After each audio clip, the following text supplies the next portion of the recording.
gloves! I love them. Can't get enough gloves. I stole the farmer's glove. I stole the fisherman's glove.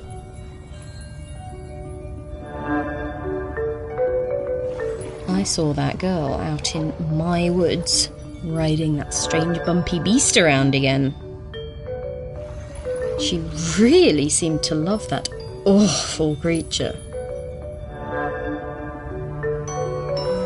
This was an opportunity I wasn't going to miss.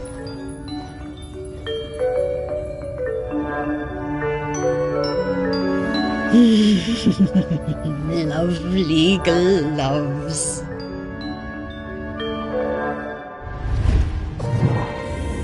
I always did suspect there might be something in those rumours about camels on the island. All that time, and Val never let on. Bless you, Val.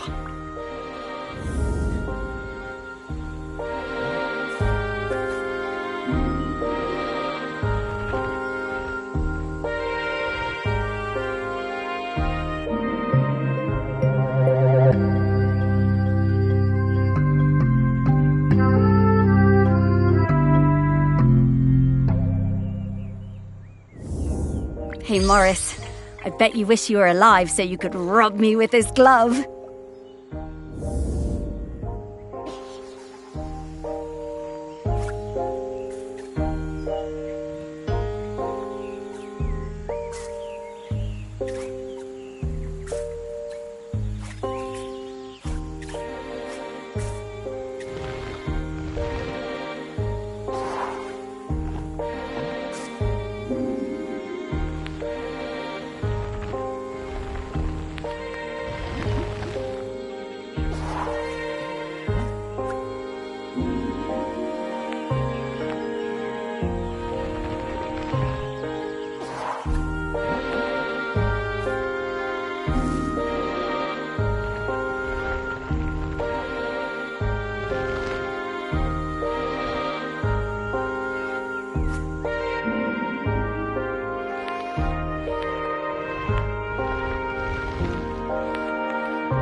Getting the scent of Grenkins again, Morris.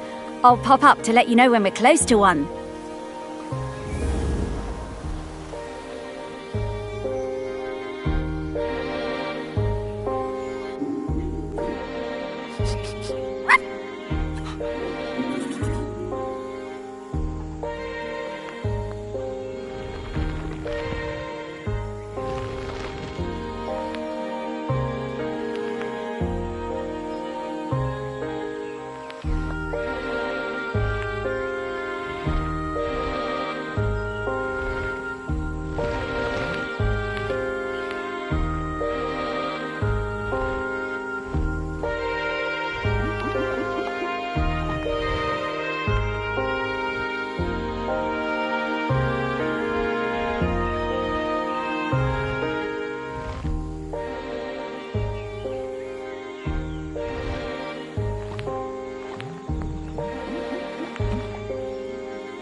Oh no, not this guy. Hello, ready for some fun? Oh, hello. I'm Mr. Whitstable. Welcome to Mr. Whitstable's riddle game. Morris, we don't have time for this. Let's get back to work. Mr. Whitstable just wants you to enjoy yourself, solve my riddles and achieve true happiness. Oh, these do seem kind of fun. Whatever, Morris. Oh, Sparky. Okay, Mr. Whitstable, what do I have to do? Hooray! Just select one of my fiendish riddles, then go off and find the object it's referring to. Easy. Well, actually, they're really hard. Ha! Oh, we got this. Come on, Sparky.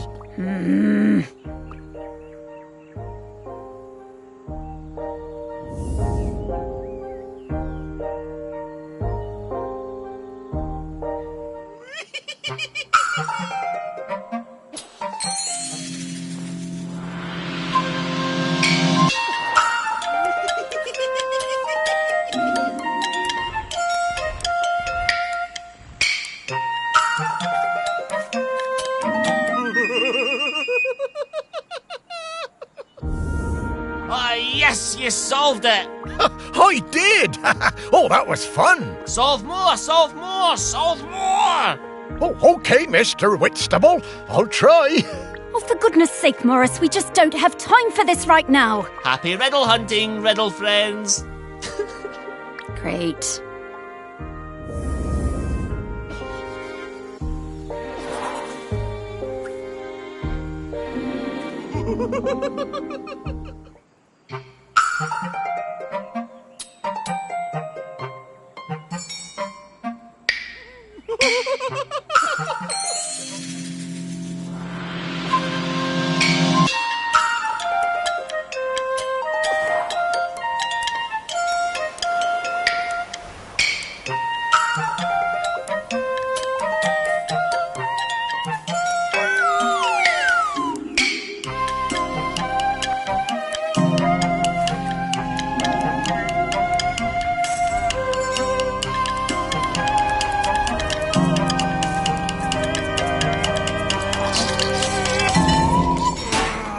Mr. Whitstable is not. Oh, I'm sorry, Mr. Whitstable. They are hard.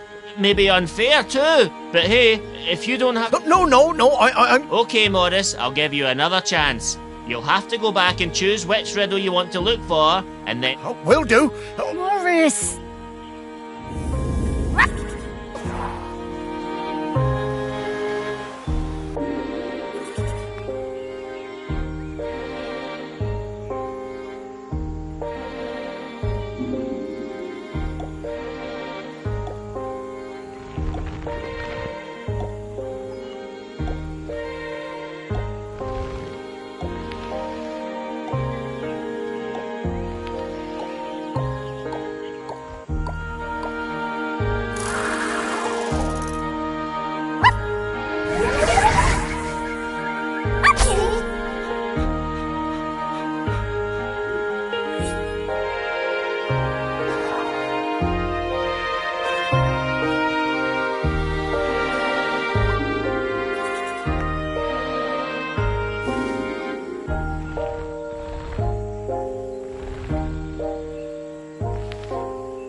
last summer, before our GCSEs, Val and me spent a lot of time together, usually wondering how we could get our hands on something to drink.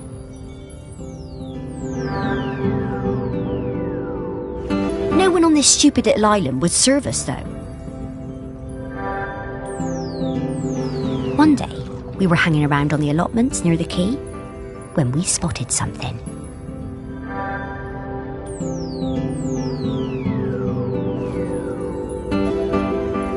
And so, later that night,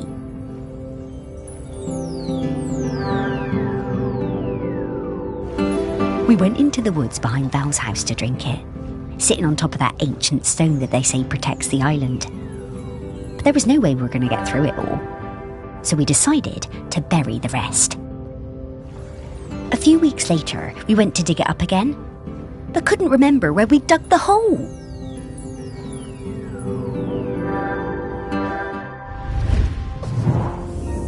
There is so much of our history buried on this island. Stories everywhere, right under your feet.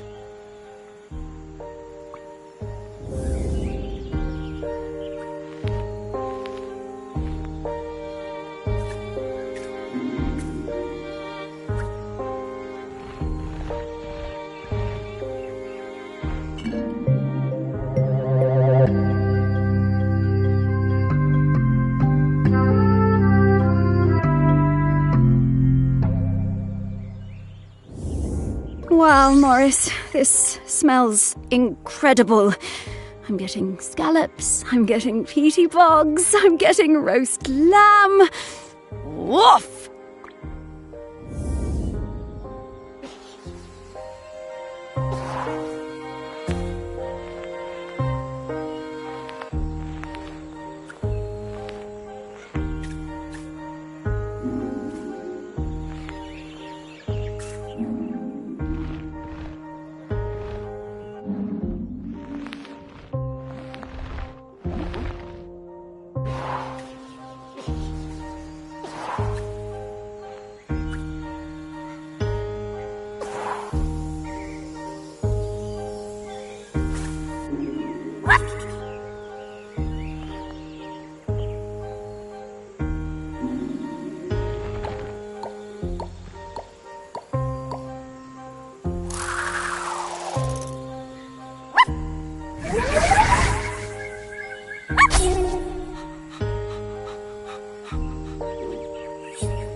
I spent the summer of '83 with Henry Outram, Laird of Shelmerston, in his grand hall working on a new piece. It was supposed to be about the volcano, but once I arrived, I found myself particularly taken by all the vales around the island. Henry was a delightful host, always excited to have us bright young artists around, and always ready with a charming question or a fortifying glass of something. His daughter, I think her name was Mallory or Valerie or something, was usually outside roaming the grounds. Henry said she was discovering herself and learning self-reliance through independent play. She seemed feral to me. One day, I came across the perfect finishing touch to my sculptural masterpiece, but it turned out to belong to the wretched child. I tried to explain to her why I needed it, but she snatched it away and walked off. I went to Henry, thinking he could make her give me the boat, but to my astonishment, Henry told me it was up to her if she wanted to give it to me. Henry called his daughter and we all talked about it. When Henry suggested that maybe I could buy the boat, her little eyes lit up. It cost me £200 for that little wooden boat, but it was worth it. Henry was a good dad at heart, caring about Val's feelings, and treating her like a grown-up even when she was little. Partly how she became so independent, I reckon. I know it was tough on him, but they both turned out pretty well.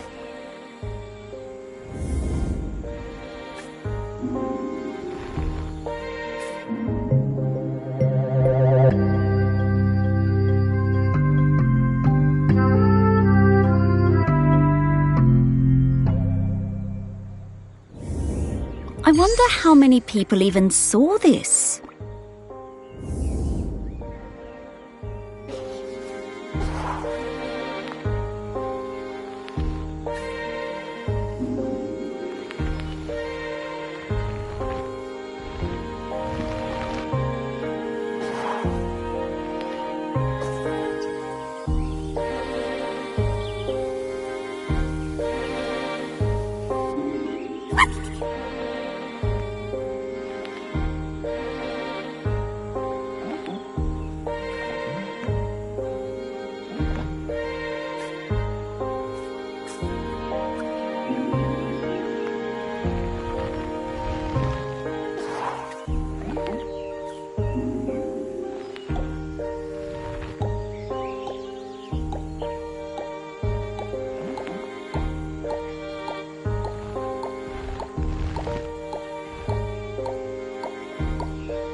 After my wife Penny's death, I struggled to find ways to spend time with my daughter. It had hit us both hard, but, stiff upper lip and all that. I always found it best to keep busy.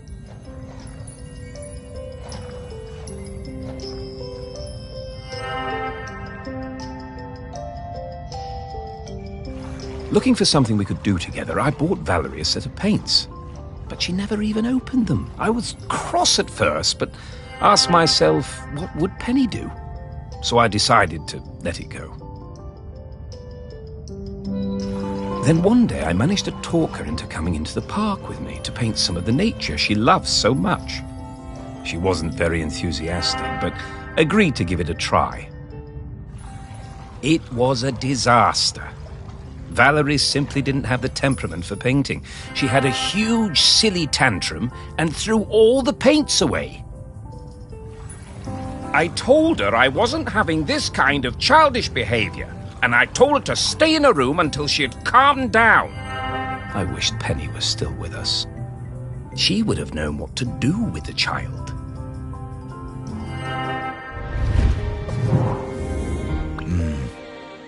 Very hard, that, to lose a parent.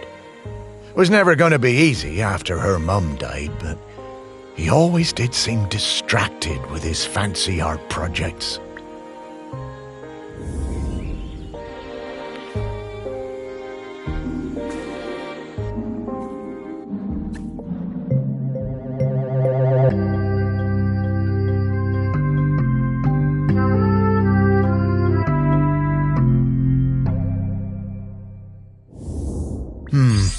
Yeah, painting really wasn't for Val, was it?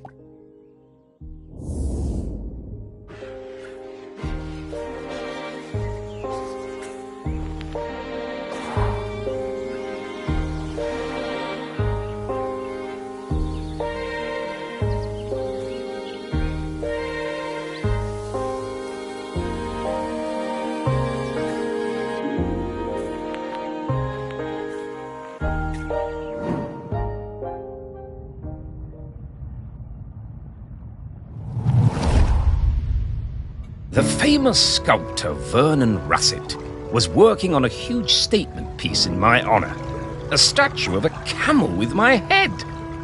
When I saw it, I felt quite uncomfortable, but I didn't want to upset him. Poor Vernon could be awfully temperamental, sinking into dark moods for days. The week before the public unveiling, Vernon had me visit the statue. He needed to make some final adjustments to the face. Valerie came along too. She looked like thunder. She hated that statue and wasn't afraid to show it. I couldn't help thinking how like her mother she was.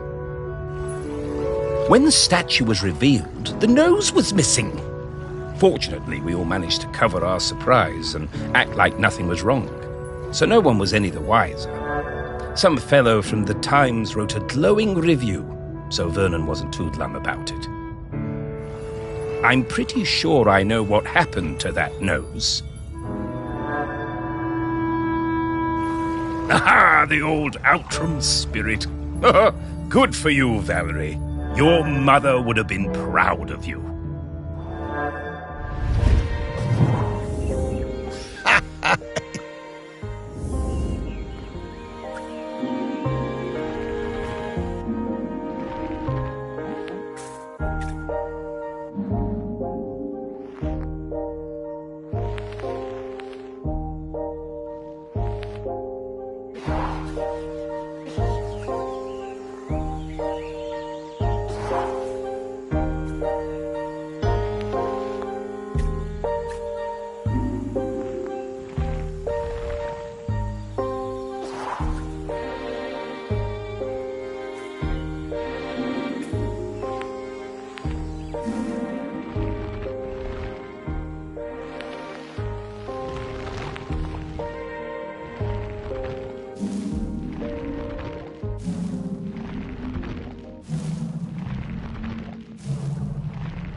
This thing looks heavy. I'm surprised Val was able to even lift it.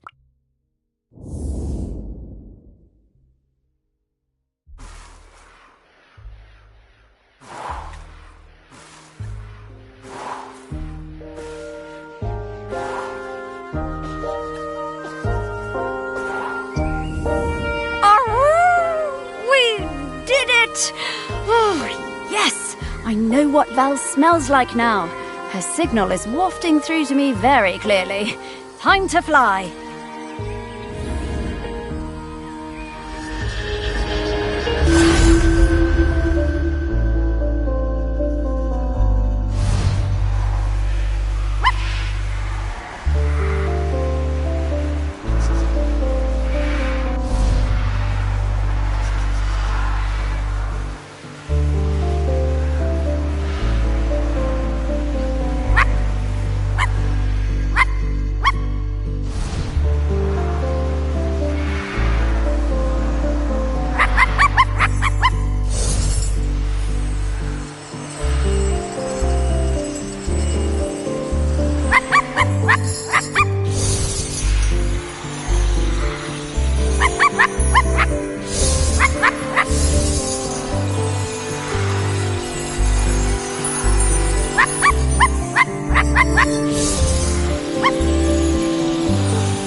Morris?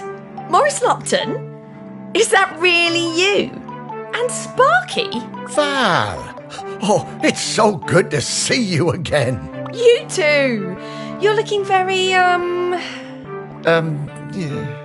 Dead? Yeah. But quite good, considering. Hello, Val. And Sparky talks now. Death certainly has been strange.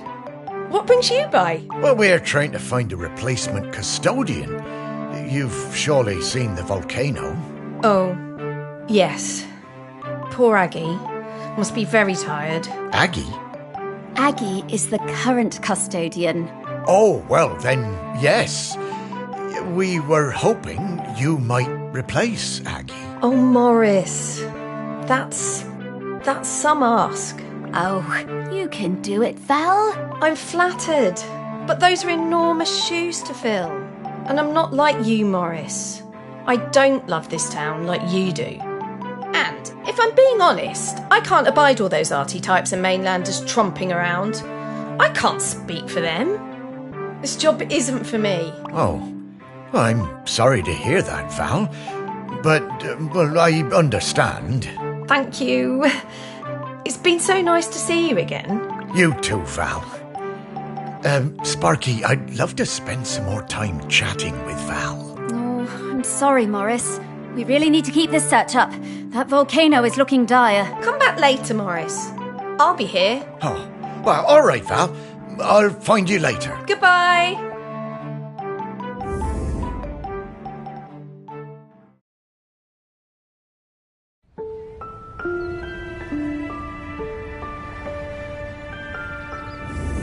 Oh, slow down, Sparky. I need to get some things straight. No time, Morris. We need to find the next prospect. Well, it's just that I don't quite understand what we're doing. We're looking for the custodian. Well, I get that bit, Sparky, but what does the custodian have to do exactly? Oh, well, it's hard to explain with your human words, but, the custodian kind of mingles with the island, becomes a part of it. A part of the rock, the volcano? Yes, the rock, and the sea, and the animals and plants. The custodian becomes a part of all of these things. It becomes part of the island spirit. And you give up being a ghost? Yeah, well, a walking around talking kind of ghost. Stop being someone who can go into the West. It's quite a sacrifice. Oh, wow. Oh, no wonder Val doesn't want to fill those shoes. Aggie must be a legend. Ah, she really is. I always thought there are those folks destined to be mayors and, I suppose, custodians. And then there are people like me and Val, destined for smaller lives. What? Small? Morris, your heart is as big as the island. Everyone knows that. I suppose I'm more like one of those island oddities in the museum. Yeah, and they were always the visitors' favourites. Now, we need to move on. Next up is Ogden Beckett, in the Old Town. Ogden it is. I'm right behind you, Sparky.